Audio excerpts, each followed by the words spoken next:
Good evening.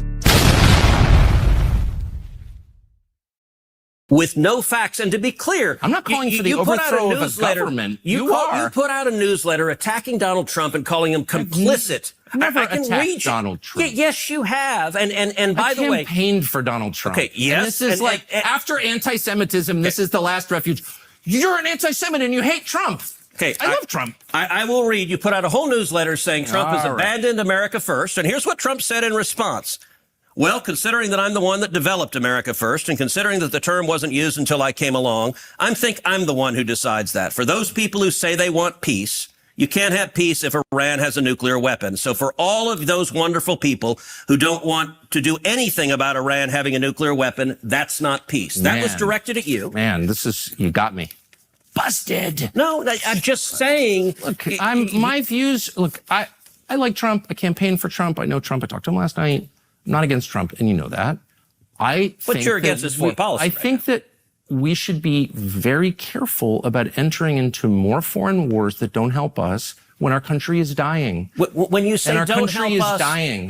Look, yes, focus on our country. I'm all for it. But the naivete. You don't even know how much money this costs. You don't know anything about the country whose government you want to overthrow, and you're calling me reckless. I want to stop a lunatic who wants to murder us from getting nuclear weapons that could kill millions of Americans. Fair. You say, I can't see how that benefits America in any way.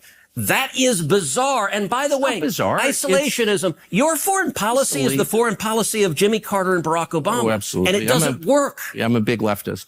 This is so silly. Now I'm Jimmy Carter and Barack Obama. Okay. Let me just say one last thing. So how is your foreign policy different from Jimmy Carter's? Seriously. Please. But I asked that question seriously. I don't even know what you're talking about. Jimmy Carter? So what century is this? I am the product of the last 25 years, watching carefully, being involved in the periphery, and I see an unending string of foreign policy disasters that have impoverished and hurt our country. Unending string. Unending string. They would include Afghanistan, Iraq, Libya, Syria, and our inability to stop the Houthis, by the way, in Yemen, which exposes us as weak, and I grieve over that. So these are failures. You helped preside over some of them as a member of the Senate. What failures, foreign policy failures, have I presided over? Well, we were unable to beat Russia in the war that you supported against Russia. You've been spending the last 3 years telling us that Vladimir Putin is evil and we're going to beat him with other people's children, and 1 million of those kids are now dead. You've never apologized for that. That was a full failure. By the way, look, the level of number of falsehoods you lay out just in one statement are rather You haven't supported the war against Russia? Are rather stunning. So the war against Russia was caused, which I have explained at great detail, by Joe Biden's weakness. But you supported the war. If you want to talk, we can talk Russia and Ukraine. I'm happy to talk about it. Disclaimer. The views and opinions expressed on this panel show are those of the individual speakers and do not necessarily reflect the views or positions of this channel, its affiliates, sponsors, or production team. This content is intended for informational and entertainment purposes only. Viewer discretion is advised. We encourage respectful dialogue and critical thinking around the topics discussed. Party. Why I like the new party? Number one, it's a group of people that's on a panel. We all have differences, but we all basically still come together at the end of the day. The new party for me is about unity. The new party for me is about educating people to the truth, letting people know what's been going on in our country. With that being said, shout out to the new party, man. We're going to keep it going with y'all.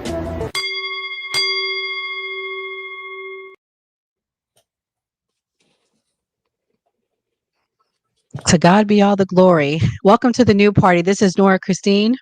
I'm Gray Mars. I'm Mia. I'm Enzo. I'm Kamal. So I say that because weird things are already happening in the stream. So we're going to leave it at that. But tonight is going to probably be like a really controversial show. So the views of each individual is just the views of that individual. Is not necessarily the views of the new party. But it's probably the most consequential, in my opinion, important show we'll do all year. Right now, we are at a standstill at a crossroads in America. Are we going to be going to war with Iran, and what that means? In the clip that you saw, it was a pretty controversial interview with Tucker Carlson and Ted Cruz. As we see, MAGA is also in a civil war. Is it MIGA or MAGA? What does that mean? So I guess 2 people, 3 people on this live tonight voted for Trump. So we'll talk about our opinions. Gray, what's your thoughts on the clip that we played? I guess it's refreshing to see Tucker Carlson be like normal and have like a regular conversation. He also came out and said that he lied when he was on Fox News. I don't know if he's a disgruntled employee because Fox News is really pushing for this war. Mark Levin, I guess they feel like Rupert Murdoch and his son, LaShawn Murdoch, also want this war. So I don't know if he's a disgruntled employee or if he really believes this, but it seems like Tucker Carlson and some other people on the right, like Candace Owens or, like you said, Civil War, turning against the Trump administration because of what's going on in Iran. Kamal, I mean, people have been lying for years in this country, media. I'm sure you know that you're part of the media. What's your thoughts? Is it a lie? Is it truth? I just want to know what you think. Well, first of all, you know what I mean? Happy Juneteenth. Got to put that out there. You feel me? Second of all, I ain't gonna lie to y'all. You know, these gonna be one of those things where I just mind my business. You know what I mean? It's a lot of infighting between the MAGAs, and you know what? Sometimes you gotta just know when to shut your damn mouth and just watch from the side. I mean, Tucker Carlson fighting with Ted Cruz. God damn, that's like, you know, the Spider-Man meme. And Yeah. Yeah. Like, can we talk about all of MAGA attacking Tucker Carlson, Kamal? Would you have had this on your bingo card for 2025? I would have never had this on my bingo card. I'm like, what is going on, man? God damn. You know, I got to let y'all talk about this. Y'all the experts in the MAGA correlation. Yeah, I don't know. Y'all might have some inside information on what's going on, why they infighting like this. But I have inside information, and we're going to talk about it tonight. But yeah, I mean, no, you ain't getting out. Kamal, you gonna comment tonight? You tried to do that last week. We're gonna hold you to the fire. Last week, I understand you didn't want to touch the fire. It was a lot going on. There ain't no fires tonight. You gonna have to represent tonight for the Californians and the FBAs. Now we're not doing that. But anyways, Enzo, what's your thoughts regarding the infighting in MAGA and Tucker Carlson and the Ted Cruz clip? So when it comes down to Tucker Carlson, I appreciate Tucker Carlson more now because I've seen him from when the time that he was on CNN to Fox, and now he's independent and he's just calling this shit out. He's not being paid by whatever side to spew whatever narrative they wanted to spew, and I'm happy he did this. That interview showed me one thing and one thing only, and it's what I've known about what's been going on in the government for the longest time. The whole civil war that's going on within MAGA, I think it's stupid at the end of the day. Like everyone, like, because I'm seeing more like, this isn't what I voted for. This isn't what I voted for. This is everything that Trump's been saying since the campaign trail. He said, I'm going to be the best president for Israel. How many times on the campaign trail? And you guys are now surprised that he wants to go to war on behalf of Israel. I don't agree with it at all. That's my biggest gripe with the Trump administration. But everyone's saying this isn't what I voted for. This is what I voted for. He's told you time in, time out what you guys are going to do, or what he's going to do, and he's doing it to pretty much to a T at this point. So I don't know. I'm just besides myself with that. I think it's just undecided voters that are the ones that are saying that, not the actual, let's say, MAGA based or Republican based that are saying that. Well, Mia, what's your thoughts? Is this what you voted for? I mean, I voted America First, not so much MAGA. I mean, there's been a lot of things that I haven't agreed with. I don't consider myself a MAGA. I consider myself a hardline conservative, including fiscally. and the financials of entering even airstrikes against Iran and potentially an actual all-out war is just ridiculous. We don't have the money. And the simple fact is we have millions of veterans that are still sleeping outside. We have the highest rate of starvation among children now in 2025 in the United States. So I don't understand why we're going to try to displace 90 million people in a foreign country. There's zero evidence that Iran has, really there's zero evidence that they have a complete warhead, but there's also zero evidence that they have an intercontinental missile. So people really need to chill out because there is no evidence at this point in time. Mm-hmm. We're dealing with China or Russia, where we have hard fact evidence that they have the capabilities to launch from one side of the world to the other and hit us. As of right now, we need to operate under the assumption that Iran doesn't. I mean, because at this point in time, I don't think they do have that kind of capability. So it seems premature to start, in theory, to start a war with them at this point in time. And to be honest, we have ruined 4 other countries in that area, and now they're all run by terrorist regimes. So clearly our foreign policy in the Middle East sucks, and it's not America first. Skeptic, I know you're just joining. Thank you for coming. What's your thoughts on people being shocked, I guess you could say, regarding Trump's potential involvement with Iran?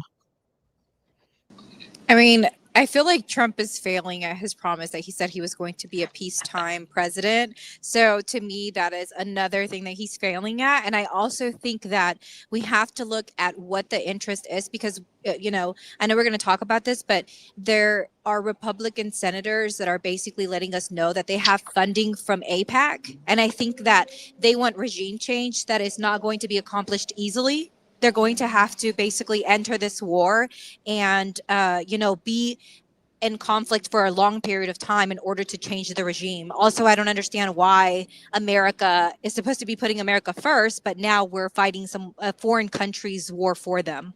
So I'm definitely against it. I also think that we're going to put a lot of American, you know, military people's lives in danger for no reason when this is not our fight to fight.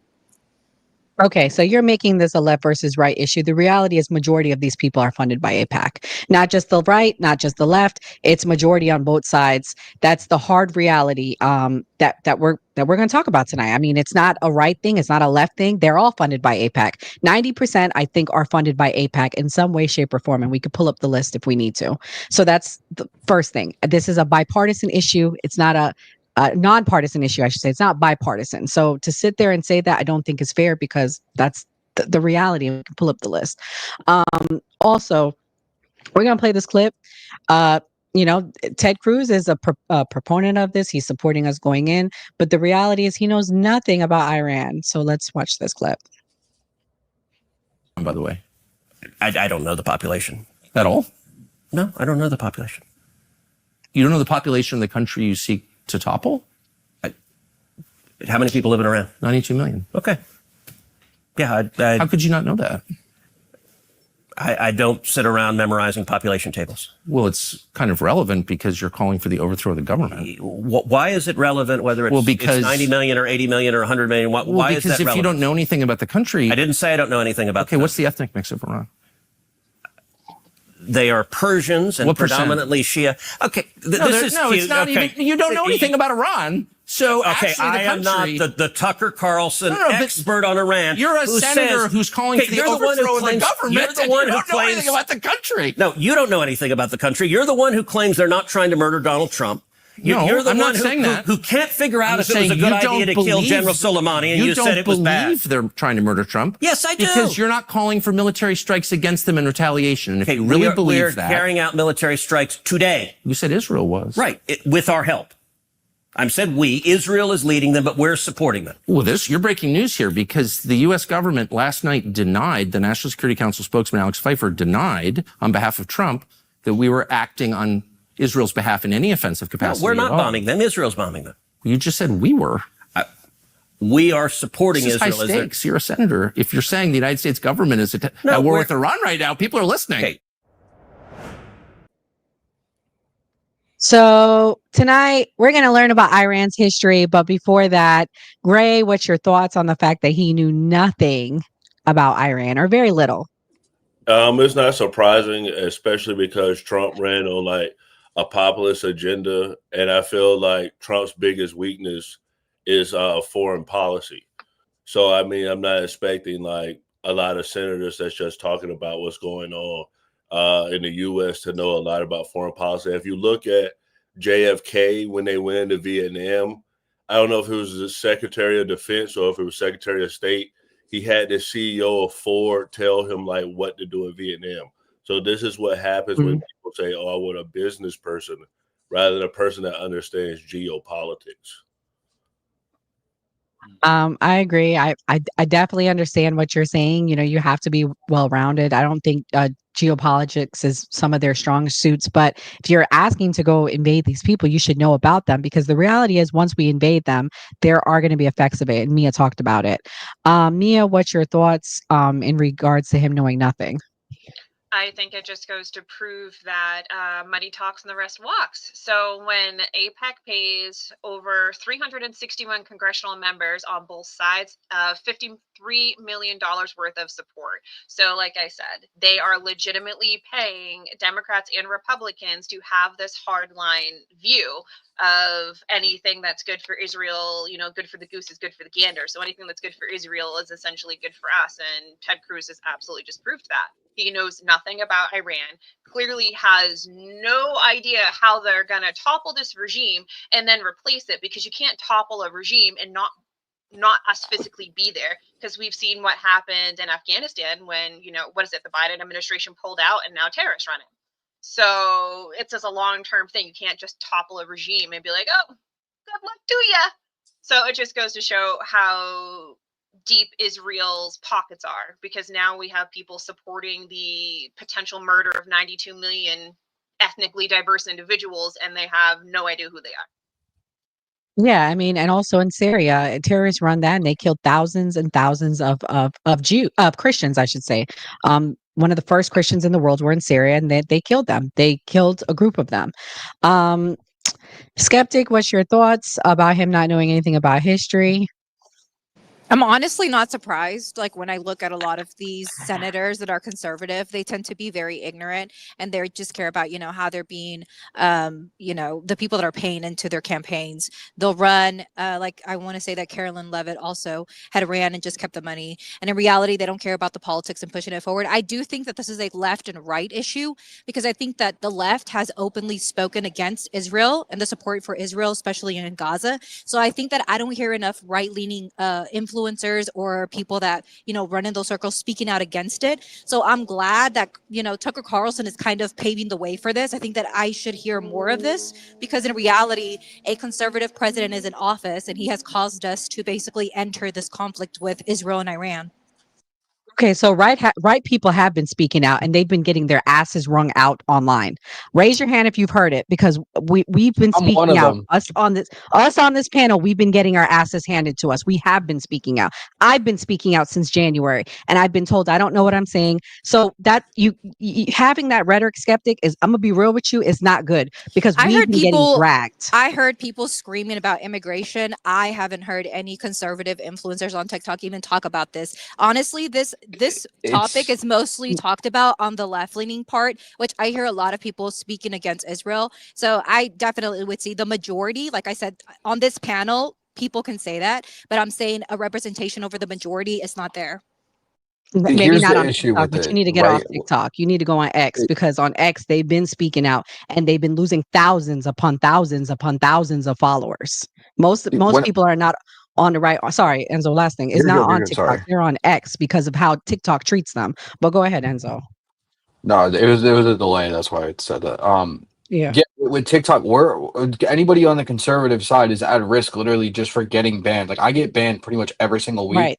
For bullshit, like not even things. We like can't half the things that I bring up, literally, I put my shit on the screen and show the facts behind it, and I'll still get misinfo bans, and I'll appeal it, and it won't go through.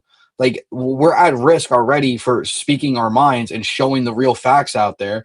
When I'm sorry to say, skeptic, people on the left lie more than we do and don't provide facts for anything you guys say on TikTok, and nothing happens to you guys. I deal with it all the time. I see it all the time with the bigger creators, Harry, Chris, Dean, Parker, RJ, Tyler, who is a ex-MAGA. He does the same thing. I'm sorry, like, you guys just come up there and lie and nothing happens to you guys. We come up there, present the facts, we get taken down. We talk about Israel, we get taken down. You guys can say whatever you want, nothing happens. It's hypocritical on the side of TikTok. That's why we don't speak there. You go to TikTok, you go to my Discord, we talk about that shit all the time in there. All the time. We have all my girlfriends that are MAGA conservatives. That's all we talk about, how fearful we are about what's happening and how we can't speak out. But I'm sorry, Gray. I have to respond to that. Like, the vast majority of the right is lying. I mean, it's just like, we know that they're lying, like Trump lies. Like, so the misinformation and conspiracy theories most likely comes from the right. I mean, like, TikTok isn't doing this because they have an issue with the right. TikTok is doing this because they have a business. And if they are a part of something like where people are putting out information that's incorrect and someone acts on that, they can be liable for that. So, like, that's just what's happening. Like, if they're saying that you're putting out misinformation, you probably should recheck the misinformation. That doesn't explain it when I'm bringing up a congressional paperwork at the end of the day and I'm literally showing it on the screen or providing the web address to what I'm quoting. That makes no sense.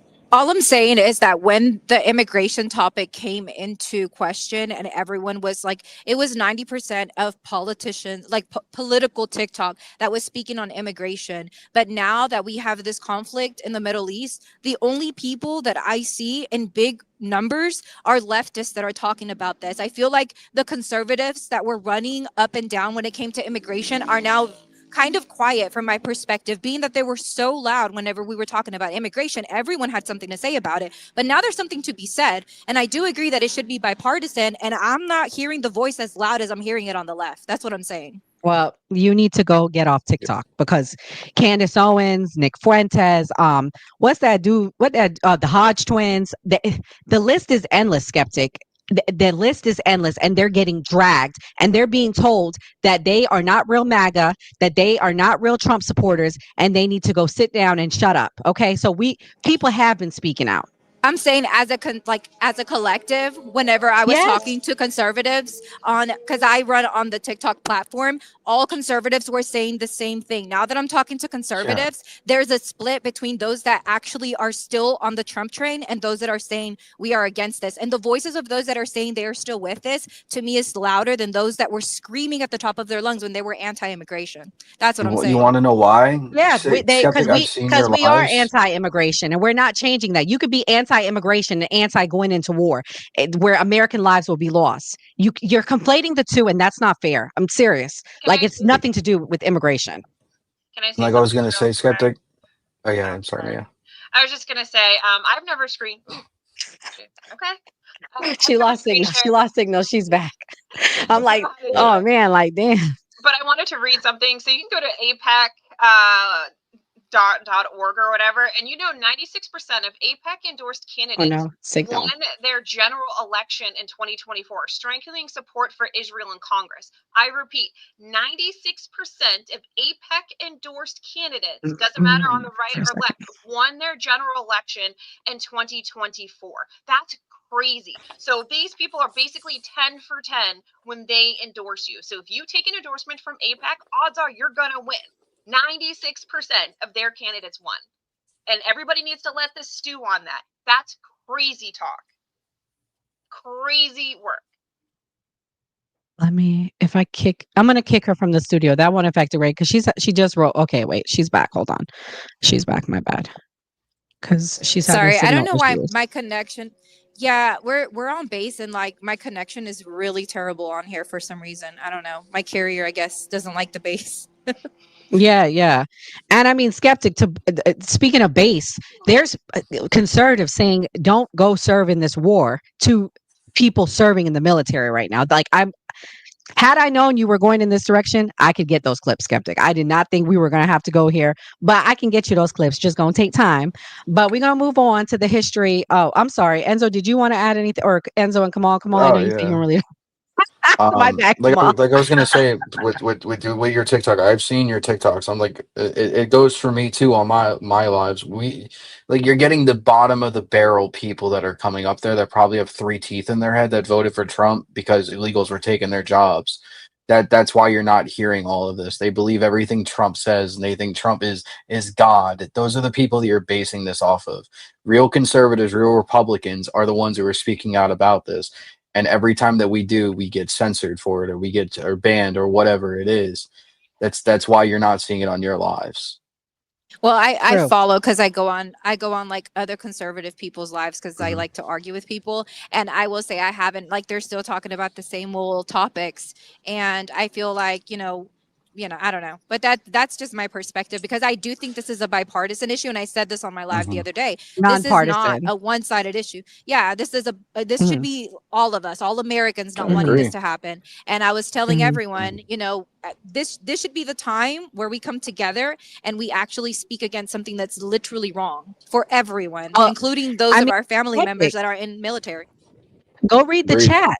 Go read the chat. The chat is hardcore Republicans saying they don't want this. So you're going to see tonight, everybody in the chat, I want you to put your opinion. I want you to put if you're a Republican so we can show Skeptic. There are people that aren't for this. They're against it. And Kamal, is there anything you want to add before I play the clip about the history of Iran? I mean, now you kind of just took the words out of my mouth, Nora. Like I've been seeing like Candace Owens, she be getting her ass handed to her since she been on the Israel shit. Her and the Hodge Coon twins. They both been getting their ass handed to them. So I've been seeing it. Skeptic, you could be right though, because like TikTok is like its own world compared to all the rest of the social medias. Like for real, like it's its own world and it has its own like guidelines. Like I even get banned for certain shit for what I be saying, and it don't be nothing. TikTok just has a lot of like guidelines where you could get banned and not know why you got banned. You feel me? So yeah, I'm not saying like I'm not talking. Candace Owens has been out of the conservative loop when she got dropped from Daily Wire. Like after Ben Shapiro dropped her, she was basically ousted from like the big time conservative influencers. I'm talking about the average influencer who speaks like for myself. If there was a left issue and we were split, I would stand on my business. Like I would stand on what I believe. And I just feel like a lot of people's voices have shrunk when this is the time when our voices should be the loudest. Like this is something I talk about on the daily because I do think we should be together on it. Prime example, Kelly, the girl that came on the show. We just did a live. You can go watch it. It's on Nora Christine live. It's on my Nora Christine page. You can go watch it. We were pretty clear. Like, and she's very MAGA. She had the hat. She's a bigger content creator than even our channel. She has 50,000 on TikTok. So, I mean, people have been speaking out, Skeptic. I mean, I would love to keep sending you stuff, Skeptic. From now on, I'm going to show you that people are speaking out because I want you to see it. I get it. TikTok, you're not seeing it, but I'm going to show you because a lot of people are, and they're getting their asses handed to them. And I don't like him. He's a racist, but Nick Fuentes was the first to say Trump is not who you should vote for because he's going to take us to war with Iran. And here we are 6 months in and we're going to war with Iran. So, I mean, again, take it with a grain of salt, but he was the first to really speak out and he got kicked out of MAGA fast and really dropped like a hot potato, even more so for all his racist stuff. But all right, guys, we're going to play this clip. This is the history of Iran. Hold on. Sorry, guys.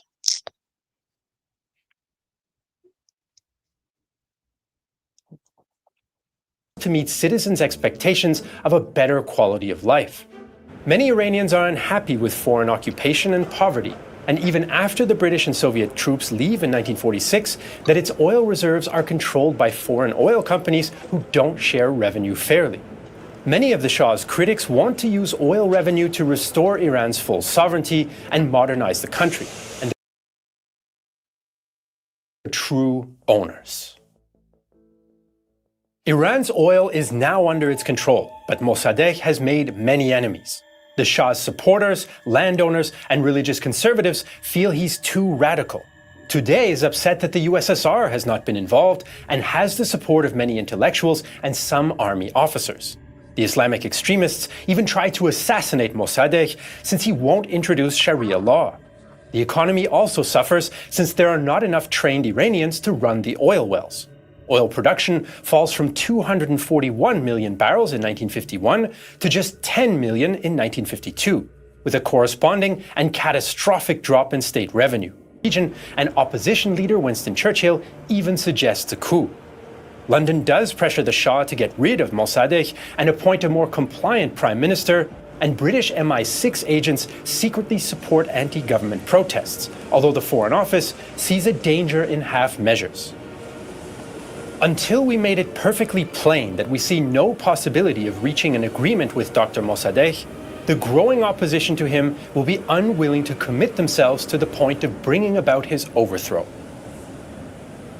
Meanwhile, the United States worries that conflict between Britain and Iran might play into the hands of their Cold War rivals, the Soviets, when in reality, Moscow has a poor opinion of Mossadegh at this time. In fact, the CIA has been quietly trying to limit the Tudeh party's growth. Of my reign, indeed of my entire life, came when Mossadegh was prime minister. Every morning I awoke with the sensation that today might be my last one on the throne. When Mossadegh need a UGC video coup, but it's more likely that the worries about communist spread are the main motivator. Eisenhower will later share his view. Iran's downhill course toward communist-supported dictatorship was picking up momentum. For the Shah, the time had come to check that course. Iranian anti-communist political figures and some in Washington now suspect Mossadegh of authoritarian and communist sympathies. This is how they interpret events when Mossadegh interrupts the 1952 elections before all parliamentary seats are filled, requests emergency powers from parliament, pushes for more centralized power, removes unfriendly army officers, and works with Tudeh in parliament. Several National Front allies, including Ayatollah Khashani, break with Mossadegh in protest, and it's possible that MI6 and CIA agents have contributed to some of this internal discord as well. The entire situation. But some point to US State Department documents that order a halt to the coup after its initial failure, which would place more responsibility on local actors like General Zahedi and the clergy for its success. Woodhouse even claims the CIA simply exaggerates its role to get a budget increase from Congress. In any case, Iran was now a US-friendly power. The Shah's government supports US interests and opposes Soviet ones most of the time. And the Anglo-Iranian Oil Company, soon renamed British Petroleum, resumes the extraction and sale of Iranian oil, now joined by US companies. The success of Operation Ajax helps encourage the US to sponsor other Cold War coup attempts in years to come, including in Guatemala, Egypt, Indonesia, and Cuba. In Iran, the Shah and Zahedi crack down on internal enemies. The government declares opposition parties illegal, hunts down Islamic groups, sidelines Khashani, and represses Tudeh and the remainder of the National Front. Another step in authoritarian rule is the creation of the Shah's secret police, the Savak, who will soon strike fear into most Iranians. US intervention based on Cold War fears of communism creates a powder keg in Iran. It will take more than 50 years for future President Barack Obama to admit the US role in the 1953 coup, and by then, Iran will have faced even more dramatic upheavals. Since you made it to the end of this video, you're probably a fan of Okay, guys. So pretty much, long story short, there was a lot of CIA involvement, a lot of involvement by the UK, and what was at the center? Oil. Gray, what's your thoughts? Of course, it's oil, and what they really didn't talk about is the big transformation that, like, what happened with Iran after the coup. Once it went from like people wearing modern clothes and yeah, I have the clip for that. Okay, well, yeah, but yeah, that is definitely over oil. Okay. Kamal, what's your thoughts? I know, like, what do you think? I know your politics isn't your thing, but pretty much the government got involved. Like, around the world and intervened in their government.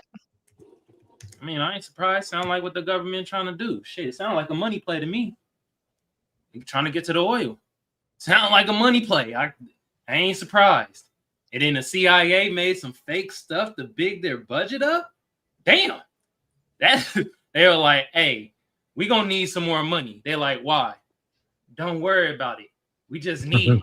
It's like, all right, we got you. We know what you're trying to do. So oil play, big money. That's what it seemed like to me. They've been doing this since the 50s. Jesus Christ. All right. Well, not just the money, Kamal. They don't subscribe to the globalist system. And the next clip I have talks about that. They don't pay into that. I did want to point one thing out, and it does correlate to what's going on right now. I did hear in that clip that they said the Iranians didn't like foreign people in their shit. I did hear that. So it just ain't only us. All right. It seems like people around the country, even in the past, don't really like foreigners in their mix because they undercut their shit. But I'm gonna leave it at that. Just, yeah, that's very, I like that point, Kamal. That was a very good point that you added. Enzo, what's your thoughts? So I've looked into like the history of Iran and everything like that. Yeah, in 51 they had a regular election. They voted in somebody, and he wanted to nationalize the oil. The CIA found out about that 4 days in. They're like, we gonna cut this guy. And then they appointed the Shah, who pretty much just let them run free and take all the oil in it. And then moving into the 70s is when the IRC came into power, and that's the history that we're at now with them, with the death to America, death to Israel, death to anybody that they don't agree with, and the whole culture that they are now. Like, I understand America did play a part in, taking the oil and taking resources from that country. So did a lot of other countries. It's not right in any means for them to do that. And the CIA, we've known, has been meddling in all types of overthrows of leaders around the country for foreign interest or whatever it is. And I've been saying for years to defund the CIA because I don't trust them at all. So I agree with that. Yeah, I agree with that. And if we defunded them, we wouldn't have had to give all that aid, because the reason why, and I got to give it to the Democrats, why I agree, is we always overthrow these governments and then they're destabilized. Hence why I don't support this incursion in this war, because people aren't talking about the 95 million people that are about to be asylum seekers pretty soon. Mia, what's your thoughts? I mean, I'm kind of with you at this point in time. Essentially, whenever the United States gets involved, I mean, bad things seem to follow us. I mean, we're like the boogeyman. Every time we go someplace, bad stuff seems to follow. We can't go nowhere on this planet, destabilize, and actually build it back. I think the only place we ever went and built it back, and now it's better than it was when we found it, was Japan. I think it's the only country at the top of my head that I can think of where we went in, we leveled them, we're like, we'll help you. And now they're doing better than us. But everywhere else, especially in the Middle East, I'm assuming it's because the people there are brown, so they personally don't give a fuck. So, like, we went in, we destabilized, we ruined them, and then they get upset when their children are raised to dislike us, and it's like death to America. Yeah, I'd be like death to America too if all I saw from America was hate, terror, bombs, death, and destruction. I'd be like death to America too. I mean, we can't really blame these individuals. We go into a place where we don't belong. We destabilize them for generations. And I mean, it kind of is what it is. We just need to leave the Middle East in peace and just leave them. What happens let the cards fall. Whatever happens, happens. Not our problem, not our monkeys on our circus. They don't want us there, so we should oblige them. Yeah. And the second clip, Gray, I'm gonna go into what you talked about. I'm gonna play it now. It's about the history and how they went from being really like free and then very, I guess you could say, uber conservative. Let me play it. East, Iran has suffered some of the most significant changes for a country in recent history. This is Iran, before and after the Islamic Revolution. Culture. Before the Islamic Revolution, Iran was a very different world. The country underwent an aggressive modernization program called the White Revolution. which led to rapid westernization. In this period, citizens could enjoy some degree of cultural freedom, mainly because of Western influence. Women and men mixed freely. There was a cosmopolitan lifestyle in the main cities. The world was in awe of Iran's rapid development. However, not everyone was satisfied with the White Revolution. It was imposed. Any group that disagreed with the Shah, which means king in Persian, could be oppressed, tortured, and even killed by the Savak secret police. General unhappiness was growing with the regime's luxuries, corruption, and jet-set lifestyle. There were also rising concerns about Western powers' influence on Iran's government, mainly the US and the UK. All this led to social anti-government demonstrations that, when met with brutal repression, quickly escalated into the Islamic Revolution. Right after the revolution and success, the country adopted an anti-Western mindset. For the past 40 years, hardline political and religious conservatives have grown paranoid of Western influence and, as a result, have cracked down on people they perceive to be enemies of the state. The Sharia is the law that dictates the code of conduct under a conservative Islamic ideology. Even the moral police patrol the streets enforcing Islamic codes of dress and behavior. In many ways, freedom of expression has hardly improved. In fact, the overall feeling is that class character in Iranian society has remained unchanged, with one ruling class replaced by another. Nowadays, instead of the Shah's ruling class, the sons of the revolution's leaders and the business class that works within the regime's rules flaunt their wealth by driving luxury sports cars around Tehran and posting on social media about their jet-set lifestyle. In contrast, the poor and the middle class still struggle to survive. Nevertheless, younger generations constantly aim for more freedom, mainly thanks to the internet. And many experts, including less conservative clerics, expect drastic social changes in the next 10 years.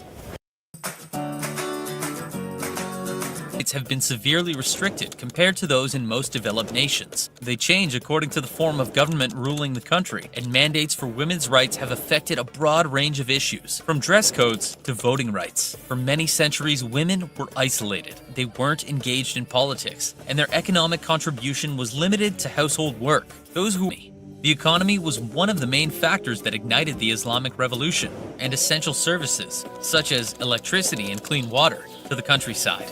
As a result, the poverty rate dropped less than 10% in 2014, and by 2021, Iran's nominal GDP was over $231 billion.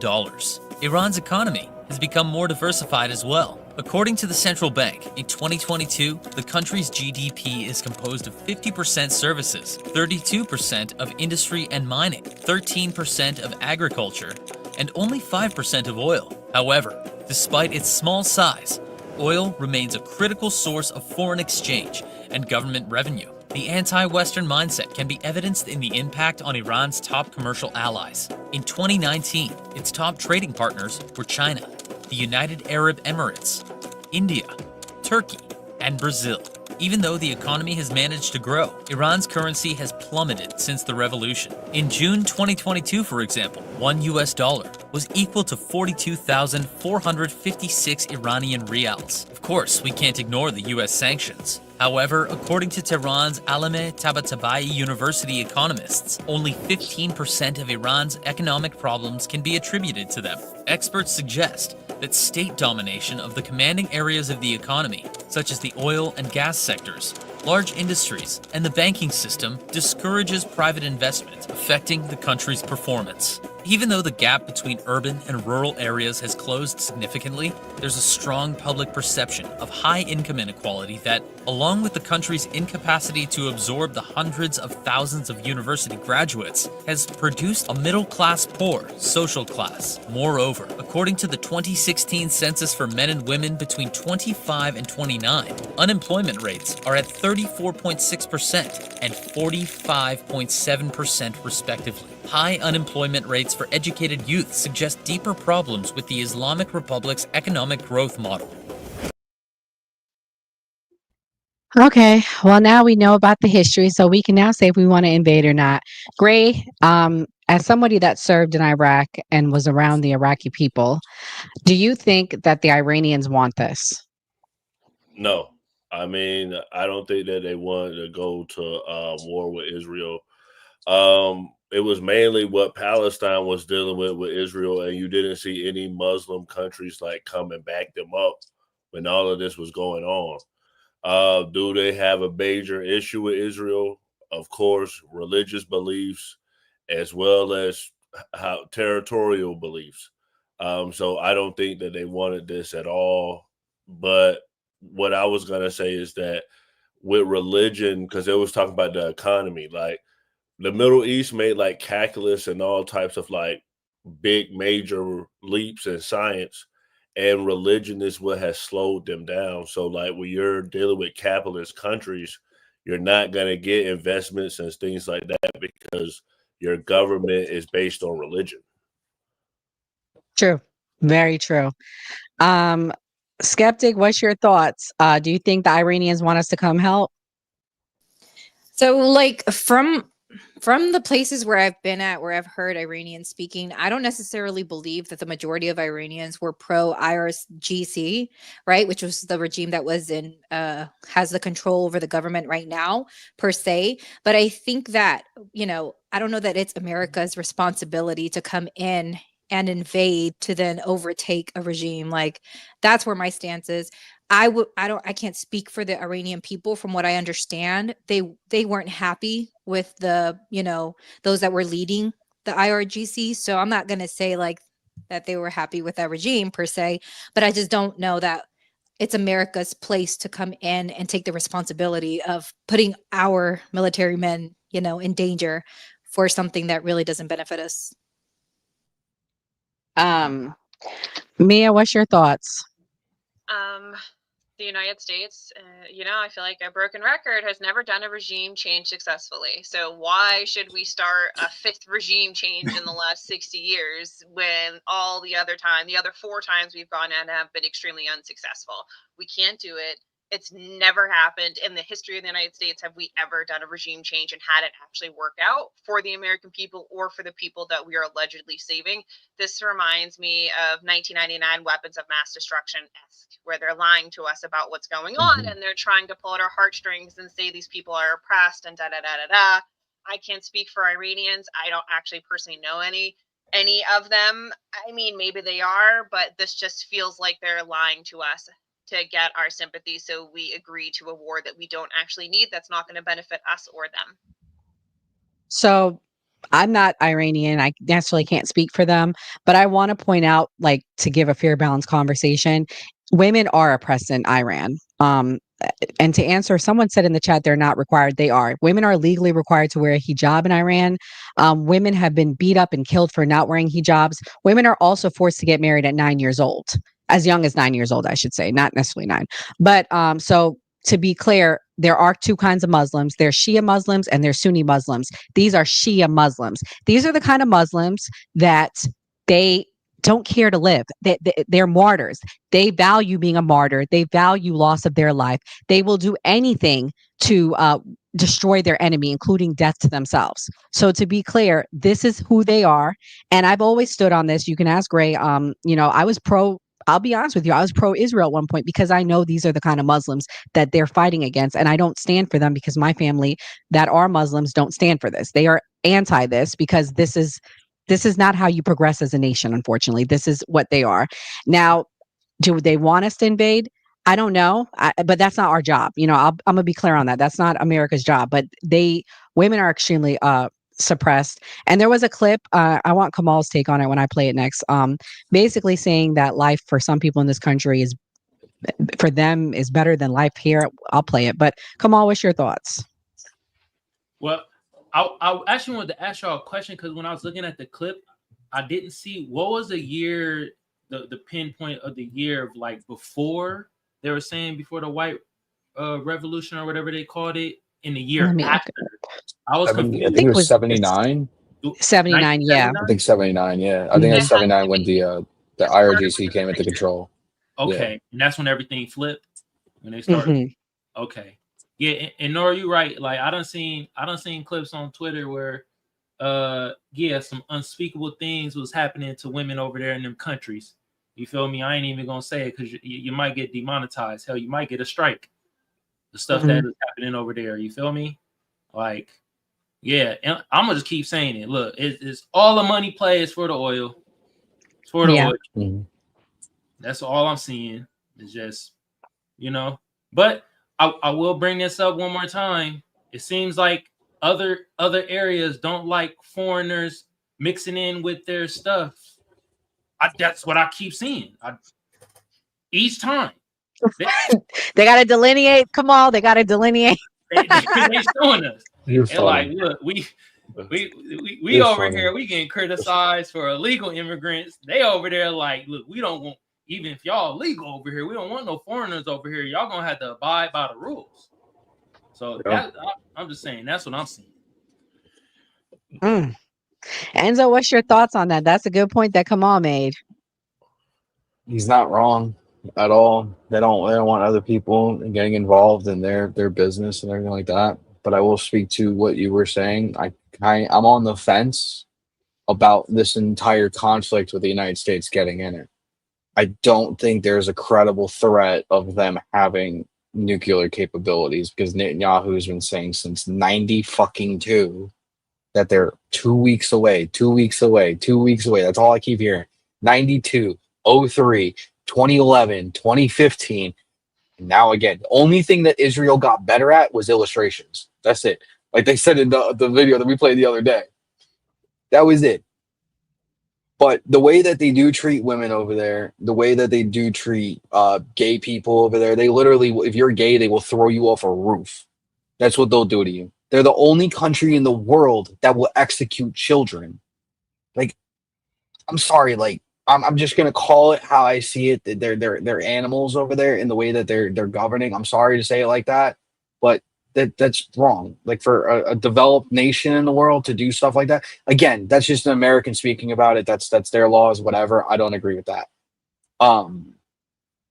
I agree with the United States going into Iran, not on the behalf of Israel. That's the only way that I agree. If there's a credible threat, like how the video that we showed the other day, them speaking bad about American soldiers, they're like, oh, you got 50,000 troops over here. You get 50,000 coffins ready. If one American soldier is touched, I don't care what it is, go in there, drop the second sun on them, wipe them off the map to show don't fuck with the United States. That's my complete mindset on it. And we've done this with Iran already. In '88, we went to war with them in Operation Praying Mantis. We took out their fucking navy in 6 hours. With the capabilities that we have today, we'll be able to bomb them back to the Stone Ages, and they'll never be able to have capabilities of nuclear weapons within our lifetime, probably.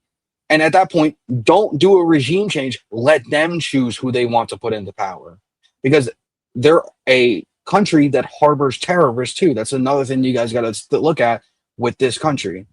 The Houthis, the Hamas, Al-Qaeda, Taliban. That's a safe haven for these T groups at the end of the day. By wiping this regime out and letting them choose who they want to put in, instead of installing somebody who it's going to fail, like we've done 5 other times in other nations in the Middle East. That's why they fail, because we install them. We're not letting the people pick who they want. And that's exactly what I'm seeing with this. And like I keep saying, the only way I will be okay with that is American citizens or American soldiers get hurt. That's the only way I'd be okay with that, going in there. Kelly wrote, my esthetician had to leave Iran because her husband died, and her in-laws wanted her something. It got cut off. But Kelly, if you send the rest, I'll play the rest, because like I want to know the rest of the story. So thank you, Kelly, for the super chat. We appreciate it. Thank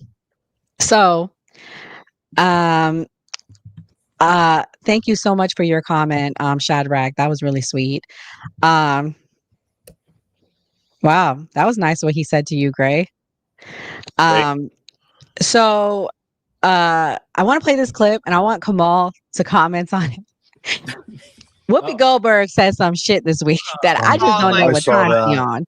I'm just not. I don't know what time she's on. I want to know about the time though. Maybe Kamal will tell us, because Kamal, he doesn't speak for FBAs obviously, but you know he's our voice. So let me play it. Iranians literally throw gay people off of buildings. They don't adhere to basic human rights. Listen, here's the thing. Let's not do that, because if we start with that, We have been known in this country to tie gay folks to the car. Where the Iranian regime is today in 2025 is nothing compared to the United States. Hanging black people. So it is not even the same. I couldn't step foot during this. Wait. That's not what you mean to say. It is the same. No, it's not. The year 2025 in the United States is nothing like if I step foot wearing this outfit in Toronto. Killed for I'm sorry. Well, they wear like no, I can't have my hair showing. I can't wear a skirt. I can't have my arms out. I'm telling you, I literally said it was up to the Iranian people. Yes, it is up to them. And that's why I am saying that it is the same. Murdering someone for their difference is not good, whoever does it. It's not good. So that's why I said you weren't saying what I heard was not what you meant. I think it's very different to live in the United States in 2025 than it is to live in Iran. Not if you're black. Not for everybody. Not if you're black. Guys, don't go to Tehran. Do not anyone at this table should go to Tehran. Let me tell you about being in this country. This is the greatest country in the world. But yeah, I know that. It's so hard. That's why you're a millionaire on TV. But every day we are worried. Do we have to be worried about our kids? Are our kids going to get shot because they're running through somebody's neighborhood? They are not big deals, and I don't mean to say they're not big deals to you, because that's not what I meant. And they are not doing well there either. They are not doing well in Iran. They are not educated. They cannot property. They cannot leave votes. I'm talking about here. Nobody wants to diminish the very real problems we have in this country. That is no one's intent. But I think it's important we remember there are places much darker than this country and people who deserve rights. Not everybody feels that way. Not everybody feels that way. Listen, I'm sorry. You know, when you think about the fact that we got the vote in 1965.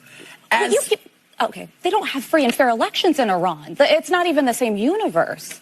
They can't go out of their house. The women. You know what? There's no way I can make you understand. Let me try something. It's like try to reverse roles with a black person in this country, let's say, because I think that's what you're talking about. Yes. Just try to understand from their point of view. From that point of view, this country does not do them well. Does not go for them. I completely acknowledge that. And we shouldn't compare atrocities. If you're talking about Iran, of course, is doing worse things. But relatively speaking, it feels bad. Okay, but I think you know that Iran is significantly I guess we're going to come back and talk. I was in college.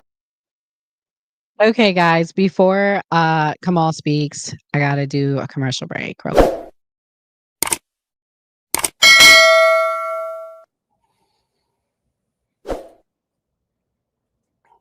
So make sure you guys hit that subscribe button. Please hit the like button as well. Kamal, what's your thoughts on what she said? She said so much. Y'all said I could play my sound effects, right? Oh, yeah. I told you. I don't. Yeah. Why have you been? Because I don't hear it sometimes. You're allowed to. I told you we talked about that. But I'll play it now. Whoopi Goldberg. Shut up, man. God damn. What on what the F he's saying, man? I'm tired of certain black people doing that shit. Look in the chat. Look what the chat is saying. The chat basically saying what I'm thinking. Using our black struggle when, first of all, Whoopi Goldberg don't ever talk about our black issues like that. And when she does, she's wagging a finger at us. Remember that one time she said her family got reparations and it's our fault that we didn't get our reparations? She was like, go figure it out. Man, Whoopi Goldberg, you lying through your black ass gums, man. I'm tired of that shit. Get the F out of here with that. And they were specifically talking about people in the LGBTQ community. Why did it get conflated to black people? Nah, man, these coons got to stop doing that. They got to stop doing that.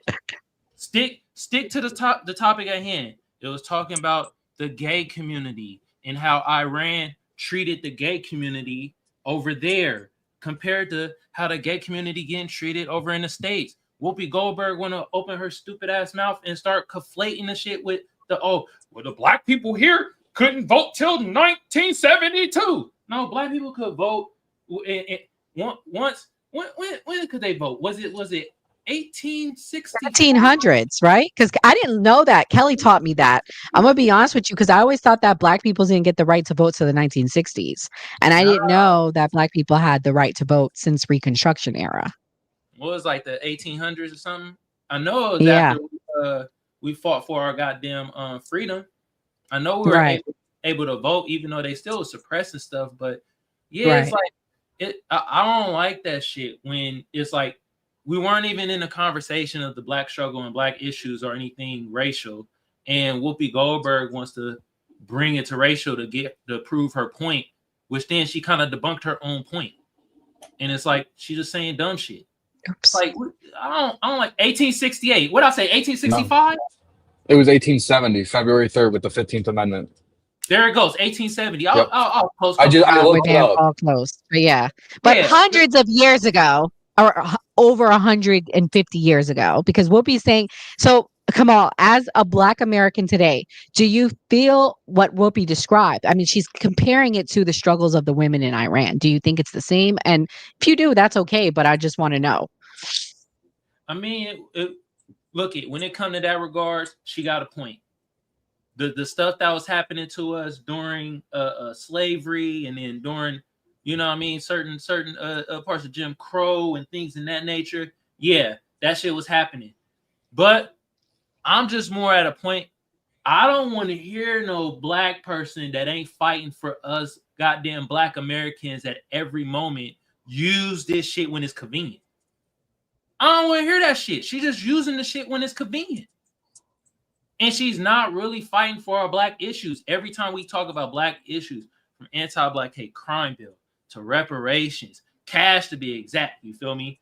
It's always, when she talks about it, it's always like, well, that's y'all fault. We got to get it together. It's the black community. We got to do this, blah, blah, blah. But then when it's time to use blackness as conveniently to prove her point, then she want to throw that in and be like, well, look how we struggled. Look at this, blah, blah, blah. And compare it to that. No, we don't want to hear that shit. Shut the hell up. No, don't want to hear it. Like, God damn. But to answer your question, Nora, I know that's long-winded, but the stuff that happened to my ancestors and my lineage, it does compare to what's happening to the women in Iran. Currently, 2025, right now as we speak. Currently. I don't know if I can. That's what she's saying. They're saying current, right? She's saying currently. That's how I took it. Is that how you took it, Mia? She's saying currently. She's absolutely saying currently. It seemed like the other little panelist co-host was like 2025, and Whoopi Goldberg kept talking like it was current 2025. So, I mean, I'll let him finish before I start, because I got to put a disclaimer before I start. Yeah, well, if it's currently, then it's going. That's going to be more of a I don't know, because I actually don't know what's happening to the women in Iran in 2025 like that. What's going on with women in 2025 is they're being beat to death for not wearing a hijab, and they're also being forced to marry at 9 years old. So, I mean, currently, I'm sorry, I'm going to have to say, Kamal, I don't think currently that it compares. But however, at one point in the 1960s, I could see that. Yeah, in the 1960s and before, definitely, I could compare the two. But that's just my take. I mean, I'm just asking y'all what y'all think. Yeah, but I'm thinking more of like, forget the whole 1960s civil rights. I'm talking about during slavery and the things that they did to us during slavery. They most definitely, of course, wicked ass shit to our young foundational Black American women during those times. They was doing experiments. Them white slave owners was getting the young Black women and having sexual relations and doing all types of wicked shit.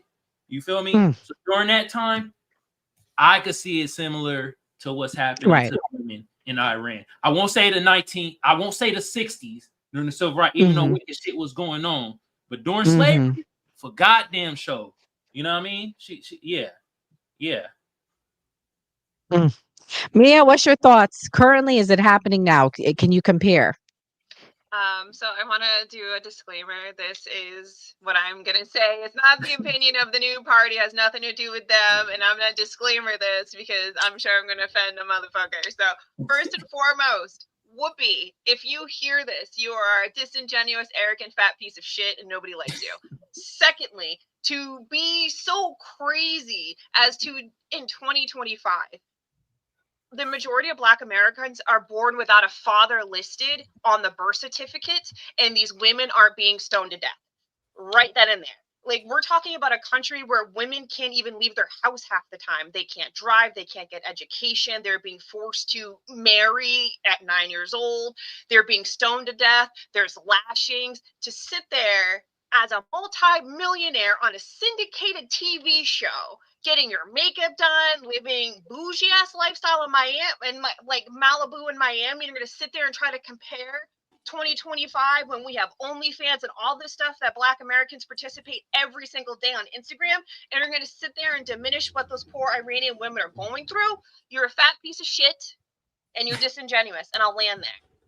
There's no comparison at all in 2025, Black Americans or any Americans. Those poor Iranian women are suffering, point blank period. And to sit there in 2025 and try to say they're not and try to compare us, bro, we were literally protesting out in the streets and nobody caught a charge. We're fine over here. We're doing all right.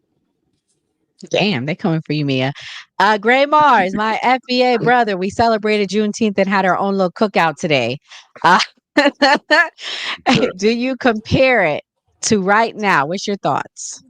I definitely don't compare it to right now. What I'll comment on is that it kind of seems like they're trying to say like, oh, well, these people do all these horrific things, so they deserve to be blown up. And like Islam is a very like strict religion.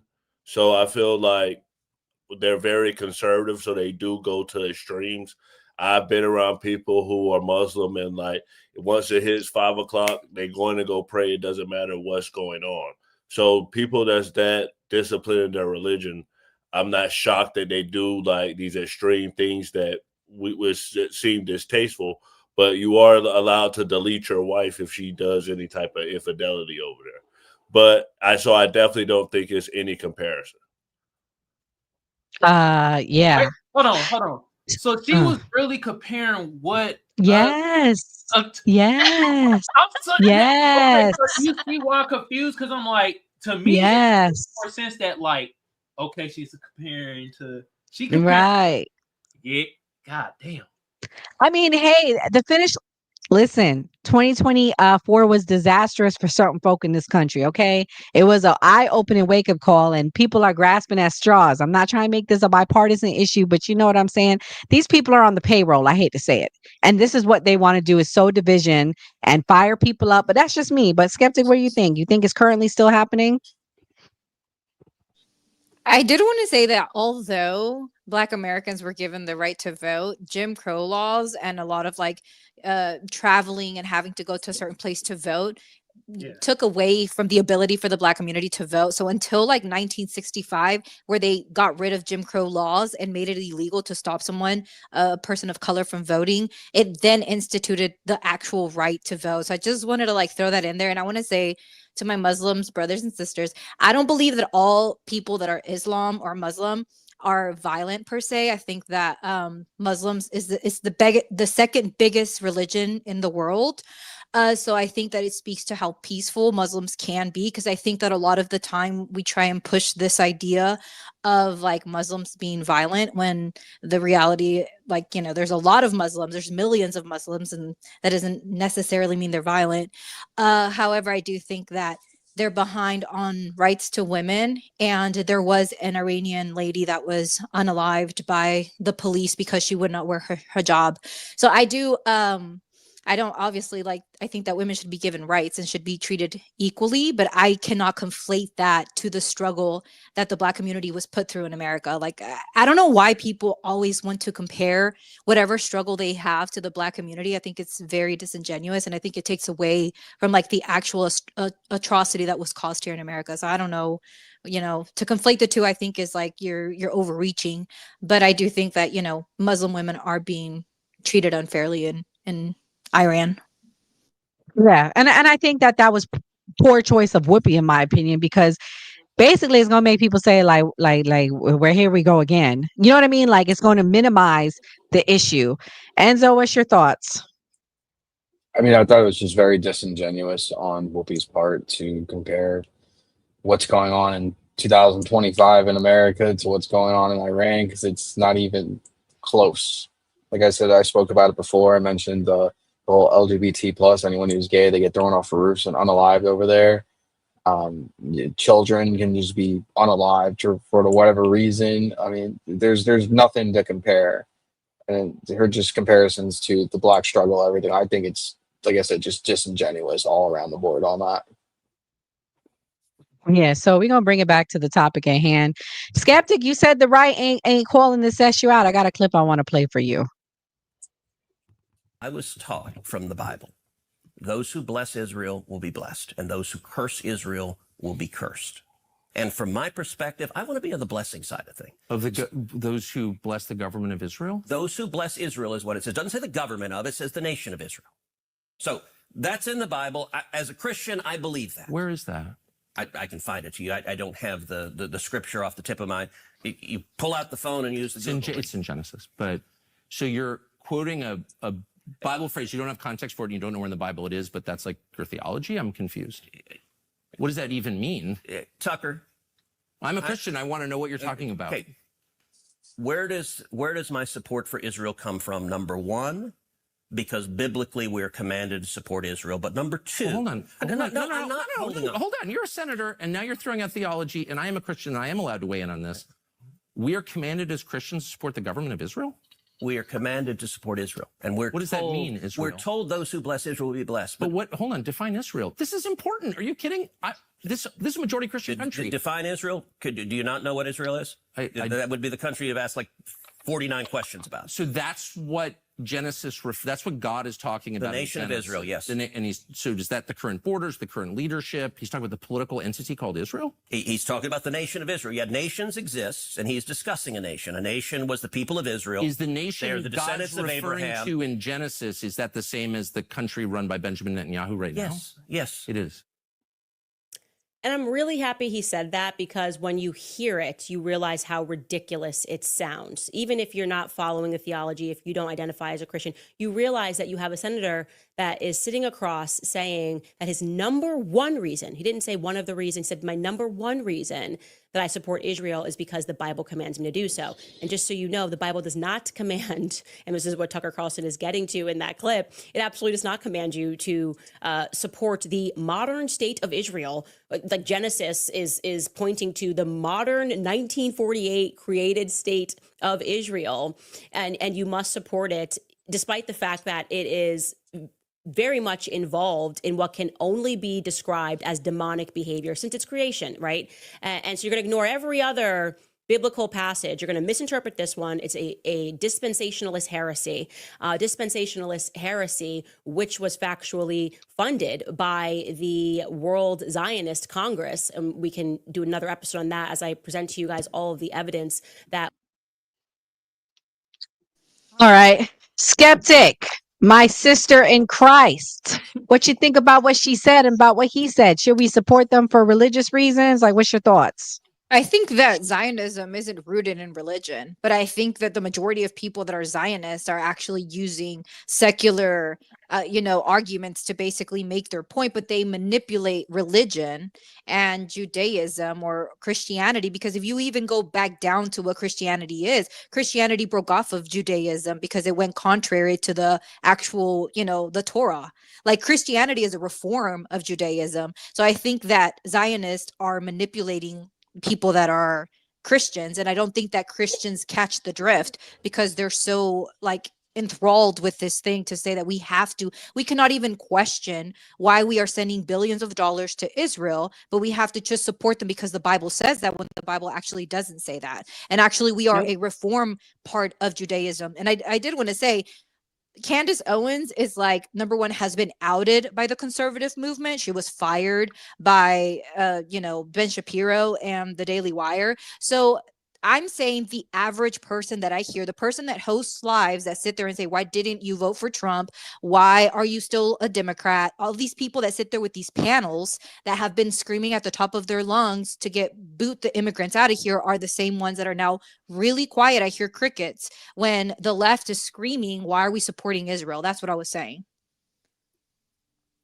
Well, I just played you with somebody on the right that's questioning this. Skeptic. She's been questioning it for years, and Candace Owens does not represent the average TikToker who is a conservative and influencer. Forget TikTok, boo. TikTok ain't the world, though. They're professional TikTokers. My Nora. statement was directly to that. That was what my Oh, statement was. all right. Well, my statement is to America because this is what this is about. The most of MAGA is questioning this. This is what they're hiding and lying and saying. Most of MAGA is questioning this, but they're trying to say that, like, you know, or most of America is. It's not a left versus right thing. I don't know why y'all keep doing that. Like, really, like, it's disingenuous. I'm sorry.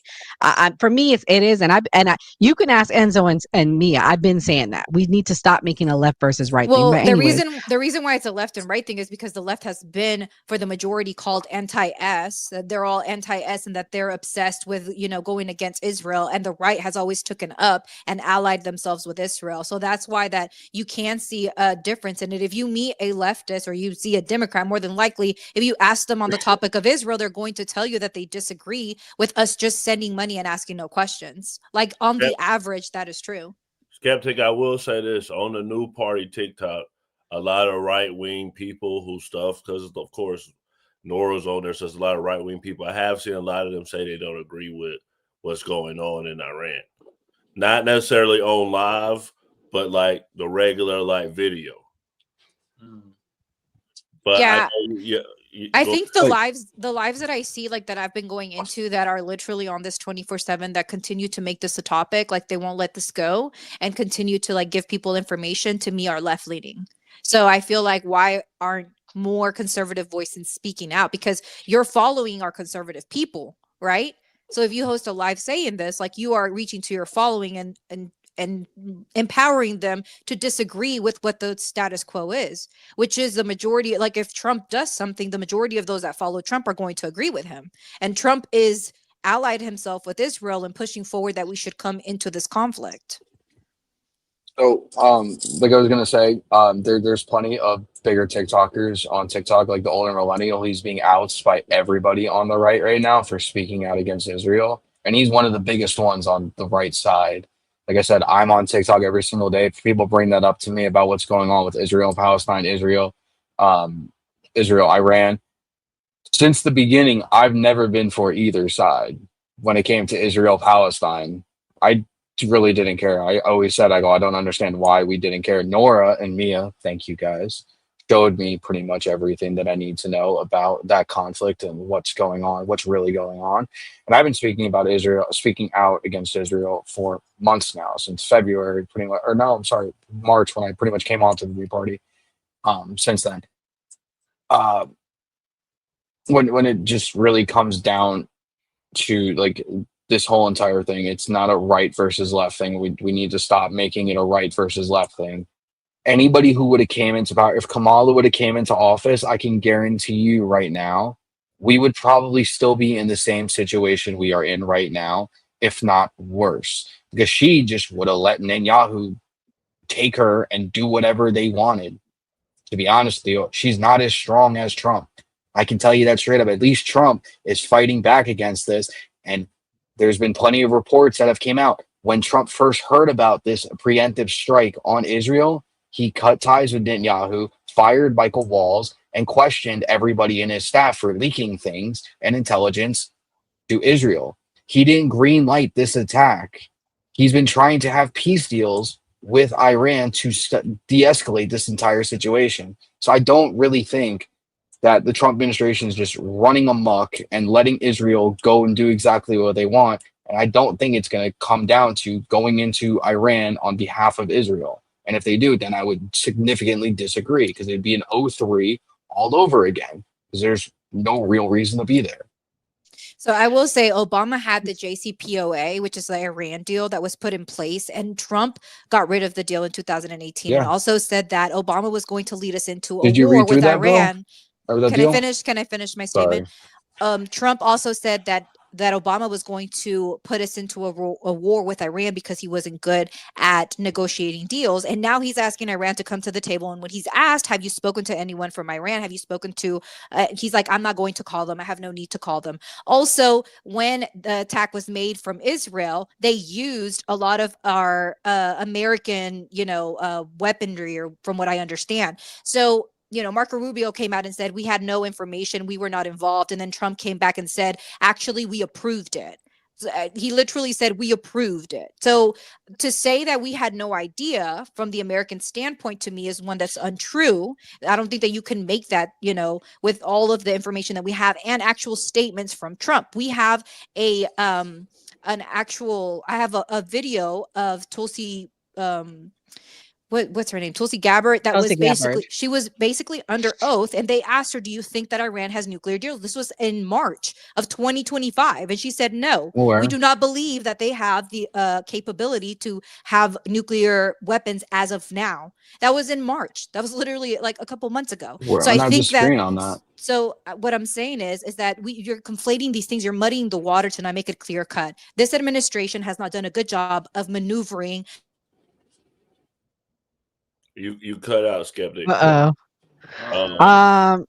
Mr. Democrat. What's your thoughts? First off, I think like the TikTok world is like different when you start up, and then the YouTube world is kind of, because we started on YouTube, so I wanted to bring that up. So like, I feel like TikTok, you're kind of trying to like change people's minds, and YouTube, you're kind of just conversing. So I mean, with TikTok, you're not really, if people aren't doing that as a business, some people are just coming up. You're not gonna like convince people to change their mind. So I just wanted to speak on that. But as far as the Iran stuff, I think it's crazy. I don't know whether it would have been different with Kamala or Trump or whatever, but I mean, we're in this situation. So it's like, if they don't have weapons of mass destruction again, and they do this all over again, this is going to look horrible for America, because that's what we just did in Iraq. Mia, I'm gonna play the AIPAC clip because we kind of run out of time. Can I just play that and I'll let you comment on everything then? Because then we're gonna have that be the last clip. Kamal, is there anything you wanted to add to this? Actually, no. I actually want to see that clip that you got to play. Okay. Sorry. And Enzo, I'll let you respond when it's your go round because we're running out of time because we try to be done in 2 hours. Okay. I'm sorry. Hold on, I'm playing the clip now. Okay, here we go. A lobby. Have you taken money from the Israel from AIPAC? So AIPAC raises a lot of money for me, but it's actually a misnomer because the people who raise money are individuals. Right. So it's not the PAC itself, but they're individual members who believe in the American-Israeli friendship and relationship. AIPAC a foreign lobby? No, it's an American lobby. It's the AIPAC stands for the America-Israeli Political Action. What is it lobby for? So, to be honest, not a whole. It's not playing. No. Oh, really? Not? Yeah, it's playing. It's playing for everybody but you. You need to go back and come back in because it's playing a whole lot effectively. Listen, I came into Congress 13 years ago with the stated intention of being the leading defender of Israel in the United States Senate. Great. And I've worked every day to do that. AIPAC, a lot of times, AIPAC, I wish were much more effective. Like, there are folks online who are in the fever swamp of terrified of AIPAC, and AIPAC. I'm not terrified of AIPAC at all. You're the one who seems a little uncomfortable when I'm asking. No, not uncomfortable at all. I'm just asking what AIPAC does. My understanding, having known a lot of people who work at AIPAC, is that it lobbies on behalf of the Israeli government. Wrong. Oh, okay. It's when was the last time AIPAC took a position that deviated from Prime Minister Netanyahu? All the time. Name one. Okay. Let me go back and give a little history. If you want to do a deep dive on AIPAC, I don't. I want to do a shallow dive. No. I want to get to the core question. AIPAC is lobbying for a foreign government, and I don't. It's not. It's lobbying for the United States. It is lobbying for a strong U.S.-Israeli relationship. Okay. So it's not has nothing to do with the foreign government. It wants America and Israel to be closely allied. Okay, but it's lobbying on behalf of the interests of another country. So that's not true at all. And if it's not true. No. How much contact do you think AIPAC leaders have with the government of Israel? No idea. I imagine some. I think the government of Israel is often frustrated with AIPAC because AIPAC's not nearly strong enough. Do you think there's any coordination between the government of Israel and AIPAC? Do they talk? Sure. If you're lobbying for more U.S.-Mexico trade? Would you talk to people in the U.S. and Mexico and the government? Sure. Like if. So I'm not mad about that. There are a million countries that lobby Washington. I like a lot of those countries, including Israel. But AIPAC are Americans. They're not Israelis. Hold on. There are tons of Americans who lobby on behalf of foreign governments. I know them. I'm related to some of them. I know how it works. I'm from here. So my question is not, is it outrageous that foreign governments lobby the United States? They all do, okay, including Israel. My only question is, why don't we admit that is what's happening? You're denying it, but it's true. Yeah, and why aren't false. Why aren't they registered as a foreign lobby? Because they're not. So that's the amount that he has received from AIPAC, a whopping 1.8 going on $1.9 million. Mia, what's your thoughts? AIPAC controls the strings for most of the stuff that we do. AIPAC absolutely is a lobbyist group for the Israeli government, point blank, period. I understand that Ted Cruz was tap dancing around it, but it's like we all know. I've already read off of AIPAC.org. Their own website tells us that over 361 congressional and senator members that they endorse those people. $51 million directly go to them, and 96%. You know who the number one is, Mia? The number one senator, Joe Biden. $4 million he received as a senator from them. He's the number one. I'm looking at the list now. And you know what's super crazy to me too is the fact that, and I mentioned it earlier. I'm sad that Skeptic's not here, but me too. 96%, 96% of their endorsed candidates win. Like that's, like I said earlier, that's like mind-blowing numbers. That's Oh, like Skeptic, she's back in time, right on time. Skeptic, you right on time. We talking about AIPAC, girl. Guess who the number one receiver was of AIPAC money? I don't know. Let me see. Joe Biden, $4 million from 1990 to 20. I could show you the list if you want to see. And guess who was number two? Robert Menendez, another Democrat, 2.5 million. Guess who was number three? Hillary Clinton with 2.3 million. So again, I keep trying to tell you, it's not Dems versus Repubs on this. They all are bought and paid for. All of them. But you got to think about the amount of time. Oh, my bad. Go ahead, Skeptic. Gray, sorry. I say get him out of office. I mean, I'm not for it, even if Joe Biden did do it. You know, I'm against it. I feel like Apex is basically lobbying for a foreign entity, so I don't think that they should be in our politics, even though I know that a lot of countries do it. But I think that it should be more honest. It should be more like direct. We should know this information. And I do think that we're in the information age. So I do think that we're becoming more knowledgeable when it comes to our politicians. So like, even if Hillary Clinton did do it, even if Joe Biden did do it, I disagree with it.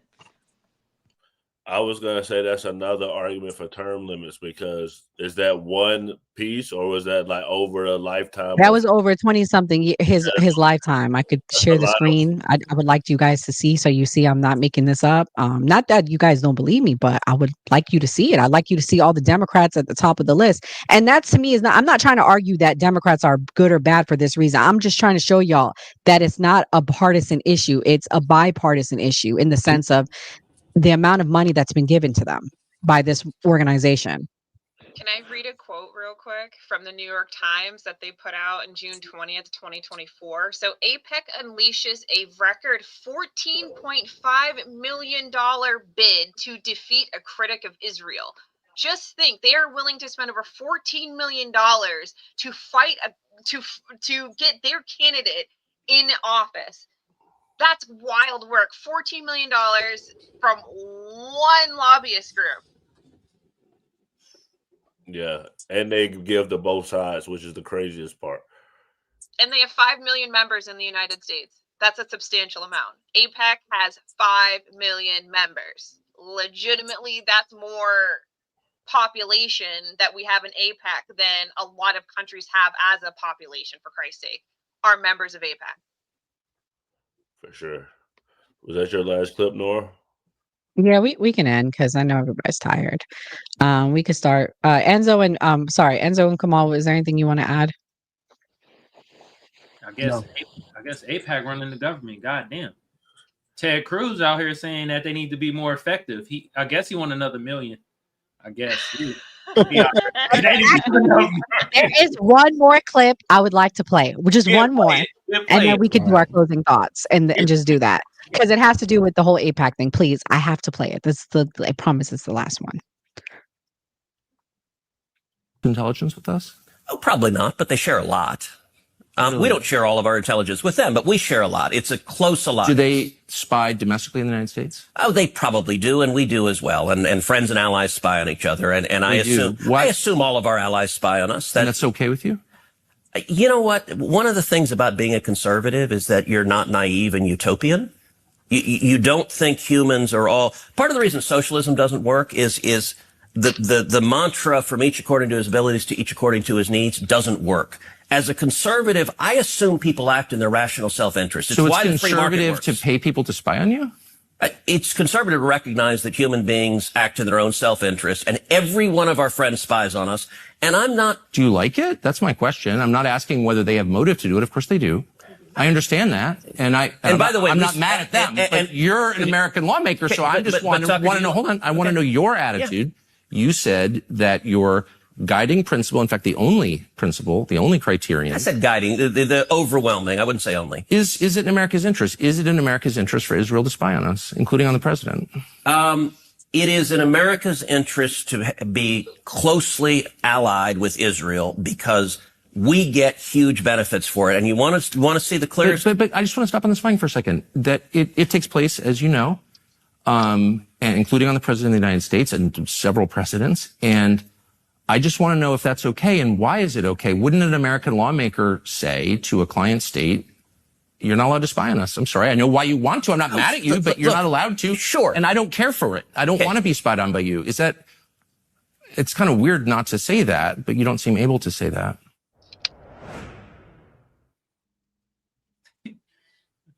Oops, my bad. Okay. All right, y'all. So we can do our answers and our closing thoughts in one thing. Skeptic, I'm gonna let you go first. Thank you for coming and congratulations. Well, hopefully congratulations soon on the new baby. Yeah, Your my mom auntie called soon. me. Everyone's on Yeah. like pins and needles trying to see when the baby's gonna come. I like the shirt.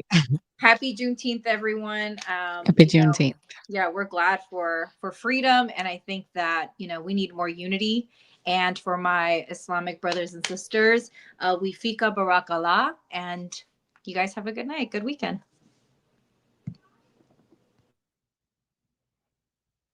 No trample on constitutional rights. Trample on our constitutional rights. I forgot that.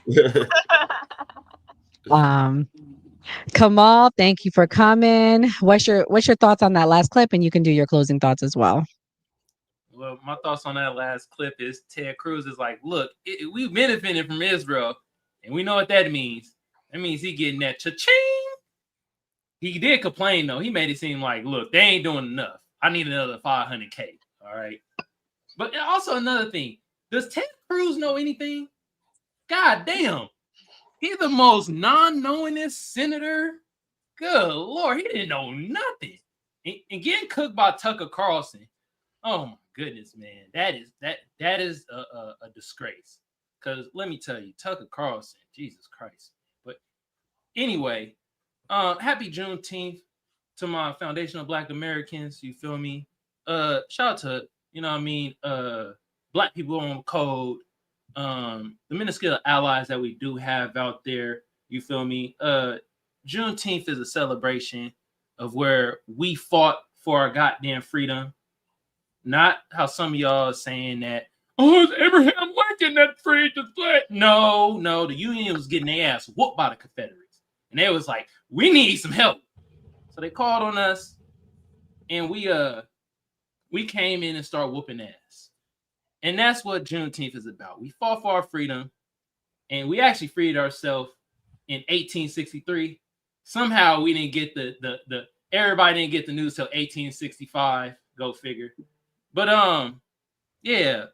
also, I'm glad that I was on today's panel because I learned a lot, though. There's a lot of stuff I didn't know, you feel me? But I do know one thing I did learn. It seems like every country, at least what we were speaking of, they sure don't like foreigners in their goddamn business. They are not about the immigrants. AIPAC seems like they running the government. I'm just saying they got deep pockets, but at the end of the day, people still gonna complain about not getting paid. This is a goddamn shame. You getting $2 million in Ted Cruz that don't know shit is out here like, hey, AIPAC can do more. Like, okay. Oh, and by the way, you feel me? Skeptic, you feel me? I understand what you mean by TikTok, because you might not be seeing certain things. But on other social medias, I do see the conservatives that are talking about, Israel's wrong and stuff. I do see them get shitted on. I mean, we seen it in real time on YouTube. Somebody was shitting on Candace Owens about her talking about Israel in that small clip. So I get what you're saying, though, because TikTok is like its own world and it has its own thing. And like, it's like what Enzo said. It's like, you might have a hillbilly meth using, lost all his damn teeth on damn TikTok telling you, what I mean, just coming up on the stage and panels and saying shit. So yeah, that's all I gotta say. Happy Juneteenth. Appreciate it. Happy Juneteenth. Thank you, Kamal. You want to tell like a young Bob Marley. That's a compliment. Oh, that's wild. Yo, Juana be killing it. Shout out to Juana. That's actually funny. You sure? Oh, You want to end the show? Okay, so I'm not going to answer that. You feel me? But oh Lord, I sit your ass down. Oh Lord, Mia, what's your closing thoughts? Happy Juneteenth, everybody, and happy Juneteenth to everybody but Whoopi Goldberg. You're a disingenuous, arrogant, fat piece of shit, and that's my closing thoughts. That's it. It was quick. All right. It was quick. Enzo, what oh man. All right. So yes, happy Juneteenth to everybody out there. To the last clip, that just shows that Ted is just incompetent and doesn't know anything, like Kamal said before. And to my question is, everybody says Israel's our greatest ally in the Middle East. For what? For what? For 64 people unalived in 68, the Liberty bombing. 2001, about 3,000, and 03 were a couple million, and $2 trillion spent. Yeah, they're our greatest ally. But we can keep singing that same old song and dance. But with my closing thoughts, it's a great episode, like always. I'm gonna keep saying it, like Nora. This isn't a left versus right issue that's going on in America with all of this. AIPAC, we see who they are. They fund both sides of the fence. This is where we need to all come together and realize what's really going on and really who's pulling the strings. And it's not even the president at this point, that they have other bigger people behind the scenes doing it when it comes to anything that has to do with Israel or anything with the Middle East. That's what we need to all pay attention to. We need to all be united in this and not fight each other and say, well, this is a left or right or black or white or whatever type of issue this is. So again, all we just need is unity at the end of the day, guys, with everything that's going on right now. Well said. Mr. Founder, what's your closing thoughts? I know I'm going to get a mouthful tomorrow. AIPAC, please don't cancel us. But I want to read this comment. Just watch your live, and I got to say you've created a space that feels different. It's intentional, bold, and real. If you ever sit back and realize you're not just hosting a podcast, but leading the movement, great marks. This isn't just a compliment to me. This is a compliment to you guys. And this wouldn't be possible without all of you guys. And that shows you guys that people are watching this. Mia just got basically a stitch from Anton Daniels that was on a big YouTube channel that she shared a new part of her story. So thanks, Mia. So even if I may not agree with everything, we're all content creators here. So we all want you guys to be successful. And that's what we're focused on, is you guys being successful and getting your content out there. Like we always say on a new party, always vote. All right. Oh, that was a good sound. Let's go. Greg, can you put it on solo mode for me? It won't let me do it for some reason. I don't know. I can't it's tight today. Yeah. Okay, well that's fine. We don't need to be on solo mode. Yes, thank you to the new party team. Shouts out to Maya, Enzo, Kamal, and Skeptic. So thank you so much for you guys. Shouts out to the Man Cave, Spolger, 85, King. Am I missing anybody? Oh, Alexis. So thank you so much to our team. Again, I always stand unto God be all the glory. And I want to end with my closing thoughts with this. John F. Kennedy, let us not seek the Republican answer or the Democratic answer, but the right answer. Let us not seek to fix the blame for the past. Let us accept our own responsibility for the future. Guys, we are at a crossroads here in America. It's either we bomb Iran or we shut up, be quiet. No, we're not going to shut up and be quiet. We have the First Amendment, right? Remember, MAGA, to my MAGA people, God, country, family. That's what we stand on as our values. We don't stand on worshiping a leader or a cult. So you have every right to question President Trump. For those of you that are saying we are not questioning him enough, we know the heat we are taking. We are taking it from our own team, our own party members. So again, I stand on this. God, country, family. And remember, when those servicemen are serving over there, they're standing on American ideals and values. So think about that before you put them in harm's danger. God bless. Good night. And I'm sending prayers for President Trump, the administration, the whole United States. Thank you.